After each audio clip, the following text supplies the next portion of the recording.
Conexão Futura, então, de volta ao vivo aqui pelo canal Futura. Você sabia que a maioria das mulheres engravida por acidente ou descuido? Bom, é o que revelam os dados preliminares do projeto Nascer, encomendado pelo Ministério da Saúde e coordenado por pesquisadores da Fiocruz. Enquanto o pré-natal está praticamente universalizado no país, o acesso ao planejamento familiar ainda é muito precário e está muito distante. Então, a médica Renata Aranha, que é chefe do ambulatório de planejamento familiar lá do Hospital Universitário Pedro Ernesto, está aqui hoje para conversar com a gente sobre como é que se planeja uma gestação, o nascimento de um bebê, e ela ainda fala sobre as possíveis complicações de adiar uma gravidez. Se você se interessa por esse assunto, não deixe de participar. Daqui a pouquinho, inclusive, a gente vai ouvir a Mirelle, que já está na linha conosco aí, que é uma mamãe, uma recém-mamãe, porque ela já tem uma filha adolescente. Daqui a pouquinho a gente vai conversar também com a Mirelle. Bom, acho que vale a pena a gente saber, pelo aspecto da saúde, qual é a grande vantagem, doutora Renata, de se ter uma gravidez planejada? Bom, eu acho que não só a estrutura emocional desse casal, que às vezes não chega, mas tem uma relação principalmente com essa coisa de você ter um filho numa idade adequada, para a mulher, que faz muita diferença. É claro que a gente tem coisas como você pode ter cuidado das suas vacinas, você pode usar um ácido fólico, que quando você usa ele antes de engravidar, porque ele só tem realmente função para proteger alguns defeitos de tubo neural no iniciozinho da gestação. Então, você pode ter algumas prevenções que a gente pode cuidar e, principalmente, esse momento da idade, onde a mulher tem menos riscos de doenças próprias, da mulher, da idade e da própria gestação. Então, é importante. Quais são as principais dúvidas que aparecem lá no ambulatório de planejamento familiar? As mulheres querem ter, estão na dúvida sobre o momento certo? Bom, então você estava falando, que realmente poucas são as mulheres que planejam exatamente esse momento do filho, Então, as que estão lá, cuidando e planejando, tem muitas dúvidas em relação a esse momento, Retardar essa maternidade pela profissão, esse momento ideal que nunca chega, pelo parceiro que é ideal, pela estrutura do gasto que vai vir. Então, essas são ponderações que essa mulher faz para decidir esse momento. E essa mulher que está lá, ela usa um método e consegue retirar no momento que ela deseja engravidar. Se ela usa um método adequado a ela. Acontece que muitos casais acabam optando por alguns métodos que não são exatamente com eles e a gente tem muita falha de uso de método também. Mas então, como saber qual o método certo para cada casal? É isso que o planejamento familiar, que é o programa do Ministério, na verdade, que ele preconiza, é que a mulher funciona assim, ela procura o hospital, ou na verdade a saúde da família, o ambulatório onde ela está, e então ela vai ter 3 encontros com um grupo de mulheres, assistente social, enfermeira, para discutir que métodos são.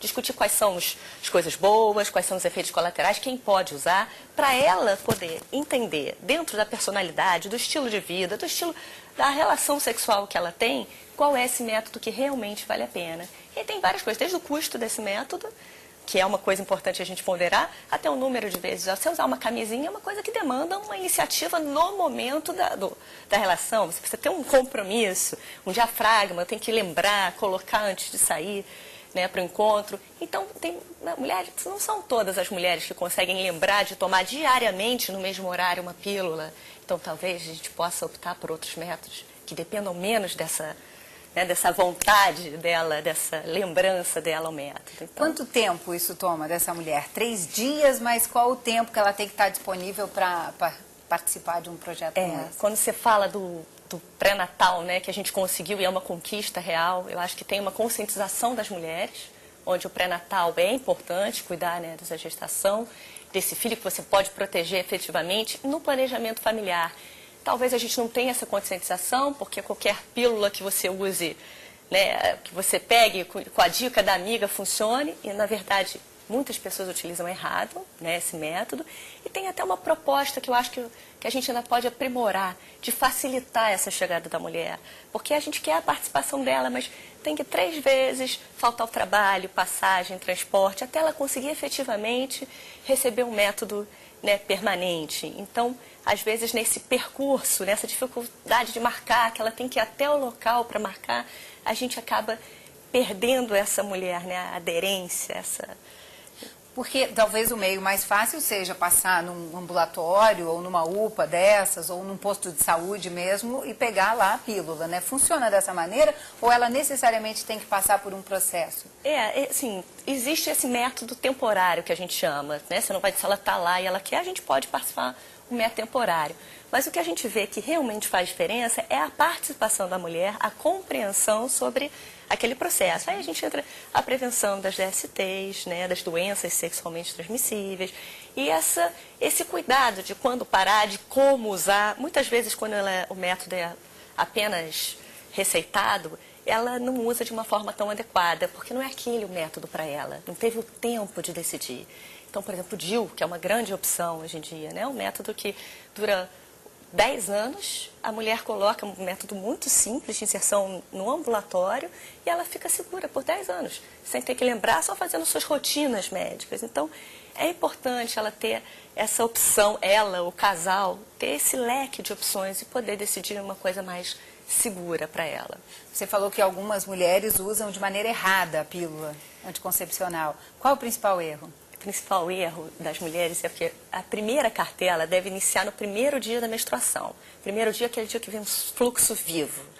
E aí ela toma durante 21 dias, se a cartela dela tem 21 dias, e aí faz uma pausa de 7 dias e no 8º ela retorna. Isso é o correto. O que acontece com as mulheres? Elas param 21 dias, quando elas menstruam, elas começam outra cartela. Então acaba tendo uma irregularidade nessa menstruação. Essa pausa é importante. As mulheres que não querem menstruar, elas podem emendar essa cartela. Toma 21, emenda 21, pode, não tem problema para o corpo, né? Para onde vai essa menstruação? Elas perguntam. Não, ela não é produzida, né? Ela é a pílula. Mas é importante respeitar essa pausa correta. E aí no 8º dia retornar. A pílula que tem 24 dias, a pausa é de 4. Então a gente tem que ter esse ritmo e tomar no mesmo horário, porque o esquecimento da pílula é uma coisa muito frequente. Colocar aquele lembrete, né, no celular. Lembrete, o celular é uma ótima. Lembra. Vamos ver com a Mirelle. Mirelle já está aí na linha conosco, não está? Alô, Mirelle?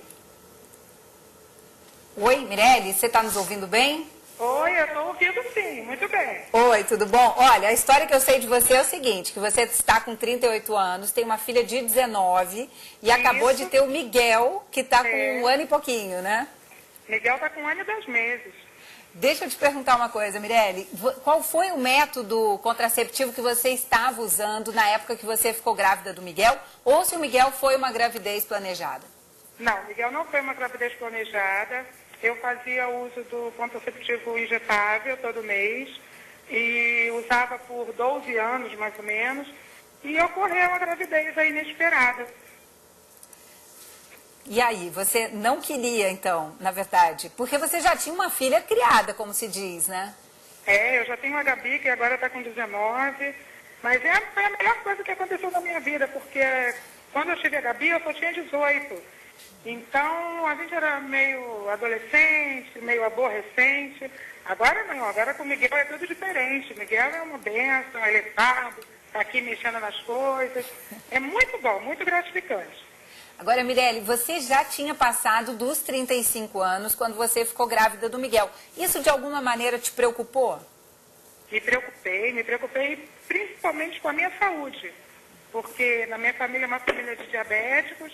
Eu sempre indo ao médico, fazendo todos os exames periódicos, me preocupei muito. E agora adquiri aí uma hipertensão, né? Agora eu virei uma mulher hipertensa, fazendo uso de medicamento, mas tudo de bom. É tudo de bom, tudo pelo Miguel.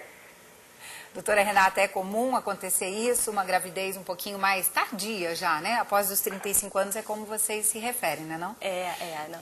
É comum acontecer isso? Esse tipo de complicação aparece? Isso é uma das coisas que a gestação, até 35 anos, a gente tem muito mais segurança, né? Após os 35 anos, a mulher já tem mais idade, então ela tem mais as doenças crônicas, né? A hipertensão, a diabetes, e é claro que ela pode complicar com maior frequência dessas doenças que são próprias da mulher, além das complicações da própria gestação, que também ocorrem com mais frequência, desde a alteração genética do feto até as alterações do próprio parto, com maior frequência na mulher com mais idade. Mas o que me chamou a atenção é que é uma coisa que a gente fala da gestação que não foi planejada, que é a maioria das mulheres. Mas no caso do Miguel, que a gente tem, ela é desejado, né? É uma diferença que a gente faz. Uma coisa é ser não planejada. Esse estudo mostra 55% das gestações não planejadas, outros mostram até 70%. Mas é diferente não planejar e depois que ele chega, ele é desejado ou não desejado. Então isso eu acho que é essa alegria que ela mostra com o Miguel, né? Muitas vezes chega sem esse momento tão planejado, tão perfeito. Mirelle, no caso da Gabriele, ela foi planejada? A Gabi foi planejada assim, né? Na adolescência. Você estava com 18, né? Foi uma coisa assim, mais de adolescência. A gente planejou, eu e o pai dela na época. Mas foi uma coisa meio inesperada. Eu, no caso, planejava, mas não aceitava muito. Mais aquela coisa de adolescência, sem muita conversa dos pais. Agora, aí aconteceu. Você passou bem no parto, Mirelle? Ó, o Da Miguel tá Gabriela? chorando aí, não tá não? Não entendi. O Miguel tá chorando aí, não tá? Tá pedindo a sua atenção, né? Mexendo em tudo, eu tô andando com ele de um lado para outro. É rapidinho, então a gente não... paciência, como é quando eu tinha da Gabi, né? Mas a gente fecha os olhos e vamos em frente. Não tem jeito. Deixa eu te perguntar, você passou bem no parto do Miguel? Do Miguel eu passei bem até o 8º mês. No 9º, o Miguel já virou um bebezinho assim, bem gordinho. O Miguel estava bem gordo. E também foi só isso. Só isso. Eu não tive problema de pressão, não tive problema nada disso. Ele que ficou muito gordo. Eu fiquei com uma barriga enorme, assim, de trigêmeos. Mas foi tudo bem. Não ocorreu nada demais, não. Foi parto normal ou cesárea? Não, foi cesárea por causa da minha pressão. E a Gabi foi como? Gabi foi parto normal. Um normal e uma cesárea. Mirelle, então vá lá ficar com o Miguel nesse dia, nessa segunda-feira chuvosa aí, né? Que ele está querendo a sua atenção. Muito obrigada por ter participado, viu? Que bom, nós também gostamos muito. Olha lá. Tá bom, meu amor. Muito obrigada, viu? Precisamos, estamos aí. Tá ótimo. Mulheres, Olha, tomem cuidado. não fala isso não que a gente abusa, hein?